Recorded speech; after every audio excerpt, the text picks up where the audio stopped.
Neil Borowski has some power. His TARP investigations could lead to criminal charges. The Congressional Oversight Panel, all bark, no bite. Joining me now, Eamon Javers, a financial correspondent for Politico.com, Peter Schiff, president of Euro Pacific Capital, and of course, Jessica, Erica, Lisa, and Ron. Look, folks, I don't understand this. Basically, all of us have about as much power as this oversight panel. So, Eamon, explain what in the world is going on. Why do you create an oversight panel and they have no juice? Well, it's got name and shame power, really, is all it's got. And they've name got and the shame. Juice, wow, that's great. And they've got the juice to haul Tim Geithner, the Secretary of the Treasury, before their own panel and ask him some very pointed questions, as they did today. That does have some influence in Washington. But, Eamon, we can ask him questions. People are afraid of being hauled in front of Congress to answer questions. Eamon, right? we can ask him questions, but having a panel with no power, right. How are you effective? Well, it's going to be very difficult. Basically, all they can do is drum up publicity around the issues they think are concerning. There is a proposal on Capitol Hill to actually give these guys some subpoena power so they can actually force people to turn over documents and conduct a real investigation. But for now, that power lies with a special inspector general over in Treasury, Neil Borowski, who's conducting those 20 investigations. So there is some investigation going on here, but, you know, we've seen this in the past with Katrina and with Iraq war spending. You know, when money is moving out of Washington fast and low, somebody's going to steal it. And you can almost guarantee that's going to happen again this time. Much better than the pirates. Hey, Peter, you think the government should just scrap this whole thing, right? Well, sure, there's no right way to administer the TARP. It shouldn't exist. You know, bankruptcy is a healthy part of capitalism. When the government props up insolvent companies, it undermines the whole system. And, of course, you know, from a legal perspective, the TARP is unconstitutional. You know, we're a nation of laws, and the government has to respect our laws. They just can't do whatever they want. And this thing is just going to be a giant boondoggle. The politicians are going to take all this money, and they're going to route it around to their friends and their buddies, and it's going to go to where politics wants it, not to where it needs to go. What part of the Constitution prohibits giving money to companies that are failing?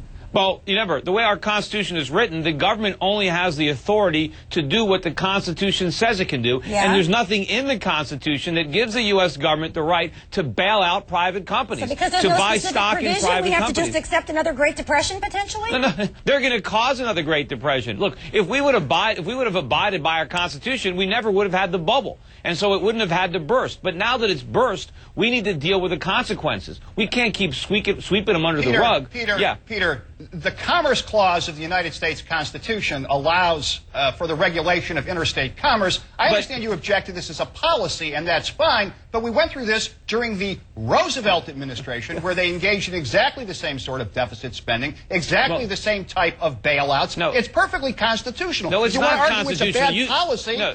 Fine, you can't throw this under the Commerce Clause. The Commerce Clause, this has got nothing to do with abuse of that clause. According to you, the government can do whatever it wants, so let's just tear up the Constitution. Well, I've been pretty much seeing that. Now, Erica, of course, this has a direct impact on the average household. How so? Well, it did. In fact, there's a group called the Ethisphere Institute. It's a nonpartisan research think tank. And back in December, they started looking at TARP funds. So they created this TARP index. And as of right now, what it means beyond the confusion that everybody at home has over what the heck is actually happening here and with their money, according to this TARP index that was created by Ethisphere, pretty much each household in this country has lost about $1,000. Now, this is in terms of the money that was invested in TARP. Already $107 billion of that has been lost. So basically, for folks at home, that's what it means. And to add on they're going to lose a lot more than that, you know, because the government has to create all this inflation to fund the TARP, and so because of what the government is doing, the average American is going to see his cost of living rise dramatically and the value of their savings evaporate. Well, the bottom line with TARP, Roland, also is that the Treasury Department said the whole point was to increase lending.